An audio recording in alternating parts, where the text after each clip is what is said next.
আমি যখন একটুখানি বেরোলাম এই বন্যার দিনে, তখন রাস্তাঘাট পুরো দেখতে পেলাম যে কী অবস্থা। জমি, কোনোটা জমি কোনটা পুকুর কিচ্ছু বুঝতে পারছি না।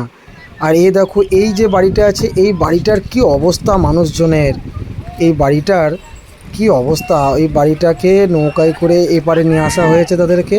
আর দেখো এগুলো সব জমি ছিল, জমিগুলোর কি অবস্থা, জলের স্রোত দেখো, কত কত জলের স্রোত দেখো। আর এখানে তো এই যে দোকানটা আছে, এই দোকানটা তো পুরো একদম লস খেয়ে গেছে। অনেক মানুষের প্রচুর প্রচুর ক্ষতি হয়ে গেছে মানুষের এই সামান্য একদিনের বৃষ্টিতে। দেখো কি অবস্থা, গাছপালা কিভাবে ডুবে গেছে। আর কিছু কিছু মানুষ আছে, তাদের তো খেতে হবে কিছু, তারা মাছ ধরে, কারণ হচ্ছে যানবাহন সব বন্ধ হয়ে গেছে জলের জন্যে।